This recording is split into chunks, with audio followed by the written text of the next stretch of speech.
बचपन से ही मैं लोगों की बातें और ताने सुनता रहा। देखो कैसे लड़कियों की जैसी हरकत है इसकी। अरे तेरी तो चाल लड़कियों जैसी है। अबे तू लड़की है क्या?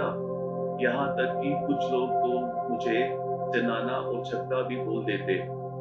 बाहर वाले तो क्या, मेरे अपने घर वाले भी कभी कोई कसर नहीं छोड़ते मुझे ताना मारने की या नीचा दिखाने की। मेरे दो बड़े भाई वो तो जैसे मेरे दुश्मन बन गए थे। हमेशा मेरी माँ को मेरे खिलाफ ही बोलते रहते थे। बस मेरी माँ ही मुझे समझती थी। उसने कभी किसी की परवाह नहीं की, ना लोगों की, ना मेरे भाइयों की। उसके लिए तो मैं जैसे अभी भी उसका प्यारा बेटा था।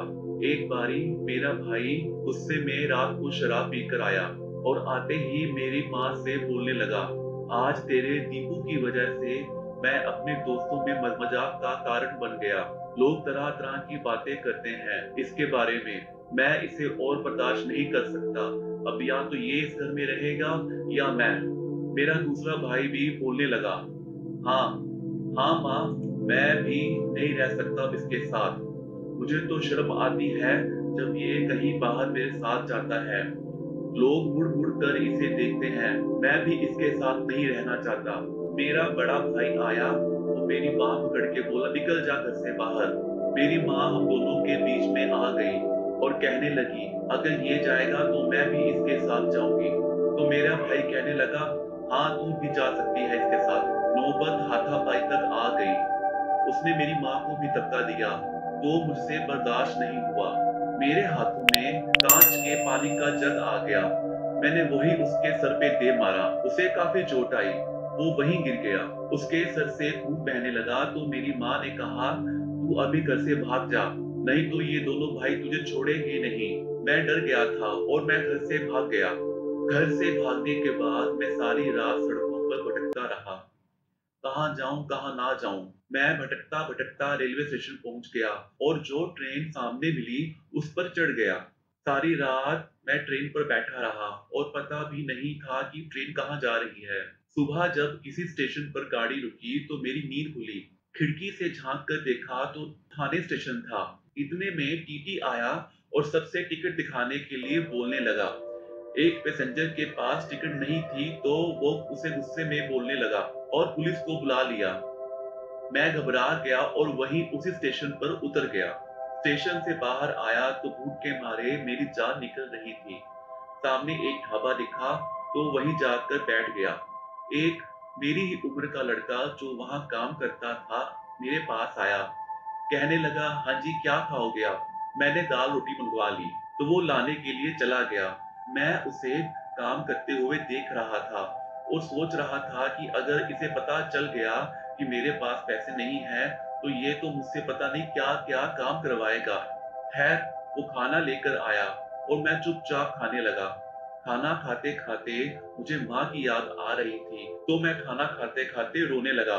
उस लड़के ने मुझे देखा और मेरे पास आया। क्या हुआ, मिर्ची तेज है क्या? मैंने कहा नहीं। तो फिर? कुछ नहीं। अरे तो फिर रो क्यों रहे हो? मैंने कहा मेरे पास पैसे नहीं हैं। तो पहले तो वो चुप कर गया और फिर धीरे से बोला, अच्छा कोई बात नहीं, तुम एक काम करो, अभी आराम से खाना खाओ और जो गल्ले पे सेठ बैठा है ना उससे मैं बोल दूंगा कि इसने पैसे दे दिए हैं। मैं बड़ी हैरानी से उसकी तरफ देखने लगा और कहा, ठीक है। खाना खाकर जब मैं निकलने लगा तो ढाबे के मालिक ने लड़के से पूछा, इनके पैसे हो गए? तो उसने कहा, हाँ मालिक हो गए। मैं फटाफट वहां से निकला। थोड़ी देर बाद वो लड़का मेरे पीछे पीछे आ गया और आवाज लगाई, अरे रुको।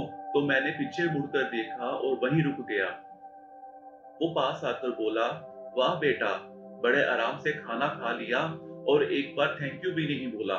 मैंने कहा, जी सॉरी, थैंक यू। हाँ हाँ ठीक है ठीक है। अच्छा तुम आए कहाँ से हो? देखने में तो किसी अच्छे घर के लगते हो। तो मैंने उसे बताया कि मैं घर से भागकर आया हूँ और कहाँ जा रहा हूँ पता नहीं। तो वो बोला, एक काम करो मेरे साथ चलो, मेरे रूम पर। मैं यहीं पास वाली बस्ती में रहता हूँ। अब मेरे पास और कोई ठिकाना तो था नहीं तो मैंने हाँ कह दी। मैं उसकी बस्ती की तरफ जा रहा था तो उसने कहा, तुमने अपना नाम तो बताया नहीं। मैंने कहा, मेरा नाम दीपू है। और तुम? वो बोला, मेरा नाम मिंटू है। बस यूं ही बातें करते करते हम उसके रूम पर पहुंचे और उसने कहा, अच्छा अभी तुम यहाँ रुको, मुझे वापस ढाबे पर जाना होगा, तब तक आराम करो, मैं शाम तक आ जाऊंगा। ये कहकर वो चला गया। मैं दरवाजा बंद करके लेट गया और अपने भाई और माँ के बारे में सोचने लगा कि पता नहीं माँ कैसी होगी, उन्होंने माँ की क्या हालत की होगी। बस यही सोचते सोचते आंख लग गई। शाम को मिट्टू आया तो उसने दरवाजा खटखटाया तो मेरी आंख खुली। मैं फटाफट दरवाजा खोलने के लिए गया। मिंटू अंदर आया और बोला, सो गए थे क्या? मैंने कहा, हाँ। अच्छा, ये मैं ढाबे से खाना लाया हूँ, खा लो। मैंने खाना पकड़ा और खाने लगा। मैं जब खाना खा रहा था तो मिंटू मुझे घूर घूर कर देख रहा था। खाना खाकर पानी पीने के लिए उठा, पानी पिया, हाथ धोए तो भी मुझे वो घूर घूर के देख रहा था और अचानक से जोर जोर से हंसने लगा। मैंने पूछा, क्या हुआ, ऐसे क्यों हंस रहे हो एकदम से? तो बोलने लगा, अबे तू तो लड़कियों जैसी हरकतें करता है, मटक मटक कर पानी पीने जा रहा था। हा हा हा हा हा। उसकी ये बात सुनकर मैं खामोश हो गया और आंखें भर आई मेरी। मेरी भरी हुई आंखें देखकर वो चुप हो गया। कहने लगा, अरे मैं तो मजाक कर रहा था, तुम तो बुरा मान गए। मैंने कहा, नहीं, मुझे पता है, मुझे सभी ऐसा ही बोलते हैं, इसीलिए तो घर से भागना पड़ा। अगर मैं ऐसा ना होता तो मुझे घर से भागने की जरूरत क्या थी? मेरी माँ भी मेरी वजह से परेशान रहती है। और मैं ऊंची ऊंची रोने लगा। मिंटू मेरे पास आया और मुझे चुप कराने लगा। कहने लगा, अच्छा सॉरी, गलती हो गई मुझसे, मैं तुम्हें दुख नहीं पहुंचाना चाहता था। उसने मेरे आंसू पोंछे, गले लगाया। मैंने उसे फिर सारी बात बताई, लोगों के ताने, भाई की मार, सब कुछ। वो चुपचाप मेरी बातें सुनता रहा। उसकी आंखों में मुझे अपने लिए प्यार और हमदर्दी नजर आ रही थी। सारी बातें सुनने के बाद वो बोला, ये दुनिया है ही ऐसी, यहाँ कोई नहीं अपना होता। मुझे देख ले, 4 साल का था जब मेरी माँ किसी के साथ भाग गई और बाप उसके बाद शराब पी पी कर मर गया। तब से अकेला हूँ सारी दुनिया में। लोग मुझे भी हराम की औलाद बुलाते हैं। खैर, तुझे जब तक यहाँ रुकना है रुक, मुझे कोई परेशानी नहीं। मुझे तो उल्टा खुशी है कि मेरे साथ कोई बातें करने वाला और सुनने वाला है। मैंने कहा, मैं ऐसे कैसे रहूंगा तुम पर बोझ बनकर? मुझे कोई नौकरी ढूंढ दो, मैं भी तुम्हारे साथ नौकरी कर लिया करूंगा। वो कहने लगा, ढाबे पर तो नौकरी मिलेगी नहीं, मैं कहीं और देखता हूँ। 3 दिन बाद वो मेरे लिए नौकरी ढूंढ कर लाया। कहने लगा, यहाँ एक ब्यूटी पार्लर है, वहाँ एक लड़का झाड़ू पोछा मारने के लिए चाहिए, तू कर लेगा नौकरी? मुझे पहले तो सुनकर दुख लगा कि झाड़ू पोछा करना पड़ेगा, पर हालात से समझौता करते हुए मैंने हाँ कह दी। मैंने अगले ही दिन से वहां जाना शुरू कर दिया। वहां की ब्यूटिशियन, जिसे हम मैडम बुलाते थे, वो बहुत अच्छी लेडी थी, मेरे काम से खुश थी और सैलरी भी टाइम से देती थी। मैं वहां झाड़ू पोछा करते करते सब कुछ देखता रहता था कि कैसे मेकअप होता है, कैसे बाल बनते हैं। एक बारी कोई कस्टमर बाल बनवाने के लिए आई तो मैडम थोड़ा दूसरे कस्टमर में बिजी थी, तो उसने अपने ही किसी स्टाफ की लड़की से बोला कि तुम उनके बाल बना दो। वो जब बाल बना रही थी तो मैं देख रहा था। उसने कुछ गलत किया तो मैं एकदम से बोला, अरे ऐसे नहीं, इसको यूं ऐसे करना है। तो मेरी मैडम देख रही थी और बोली, शाबाश। शाम हुई, जब पार्लर बंद करने का टाइम आया तो उन्होंने मुझे अपने पास बुलाया और बोली, तूने यह सब कहाँ से सीखा? तो मैंने कहा, मैंने कहाँ से सीखना है, बस जो सीखा यहीं से सीखा है। अच्छा, तुम्हें पसंद है ये काम सीखना चाहोगे? मैंने कहा, जी हाँ, जरूर सीखना चाहूंगा। तो बोली, ठीक है, कल से जल्दी आना, तुम्हारी ट्रेनिंग कल से ही शुरू करती हूँ। मैं रात को घर आया तो सारी बात मिंटू को बताई। मिंटू बड़ा ही खुश हुआ और कहने लगा, वो मैडम बड़ी अच्छी हैं, अगर तुम उनसे काम सीख लोगे तो तुम्हारे आगे काम आएगा। मेरी ट्रेनिंग स्टार्ट हो गई। मैंने खूब मन लगा कर उनसे काम सीखा। वो भी बहुत खुश थी मेरे काम से। काम करते करते मुझे 1 साल हो गया था। एक बारी मैडम की तबीयत खराब हो गई तो वो पार्लर नहीं आई। उनका फोन आया तो उन्होंने मुझे घर पर बुलाया। मैं उनके घर पर गया तो कहने लगी, जरूरी काम है बेटा, शादियों का सीजन चल रहा है और मेरी तबीयत भी खराब है। दोनों ही सूरत में मैं शहर और अपना पार्लर छोड़कर नहीं जा सकती। मुझे बॉम्बे से एक कॉल आई थी, वहां किसी की शादी है और उन्हें 3 दिन के लिए कोई ब्यूटिशियन चाहिए जो वहां रहे और उनके परिवार की सारी लेडीज को तैयार कर सके। तो तुम एक काम करो, बॉम्बे चले जाओ और वहां काम खत्म करके आ जाओ। मैं बहुत खुश हुआ कि पहली बार इतना बड़ा काम मिला है और बॉम्बे भी जाना है। मैंने मिंटू से कहा कि वो भी मेरे साथ चले। इतने बड़े शहर में मैं अकेला कैसे रहूंगा? तुम साथ होगे तो थोड़ा हौसला रहेगा और काम अच्छे से कर पाऊंगा। वो राजी हो गया साथ चलने के लिए। हम 3 दिन बाद बॉम्बे गए। बहुत ही बड़ी शादी थी, किसी हाई प्रोफाइल क्लास की लग रही थी। बहुत बड़े बड़े लोग आए हुए थे वहां पर। मैंने अपना काम भी खूब मन लगा कर किया। सभी लेडीज बहुत खुश थी मेरे काम से। मैं 3 दिन तक वहीं रुका और कई लोगों से जान पहचान हुई मेरी। सभी बोल रहे थे कि तुम तो बड़े ही अच्छे मेकअप आर्टिस्ट हो, तुम्हें तो यही बॉम्बे में ही रहना चाहिए। मैं अपना काम खत्म करके वापस थाने आ गया। अगले दिन मैडम जी ने मुझे बुलाया और बोली, बेटा मुझे कल फोन आया था वहां से। तुम्हारे काम की सबने बहुत तारीफ की और मुझे खुशी है कि तुमने सारा काम अच्छे से संभाला। आगे भी ऐसे काम करते रहना। 1 महीने बाद मैडम जी ने शाम को घर पे बुलाया और कहने लगी, जल्दी मेरे घर पर आओ। मैं घबरा कर पूछा कि क्या हुआ? मैं फटाफट घबराया उनके घर पर गया तो उनके हाथ में एक मिठाई का डब्बा था और मेरे मुंह में मिठाई डालते हुए बोली, बहुत बहुत मुबारक हो बेटा। मैंने पूछा, आखिर हुआ क्या? तो बोली, आज शाम को बॉम्बे से फोन आया था, वहां कोई एडवर्टाइजिंग एजेंसी है, वो तुम्हें अपनी कंपनी में मेकअप आर्टिस्ट की जॉब पर रखना चाहती है। क्या? क्या कह रही हैं आप? सच?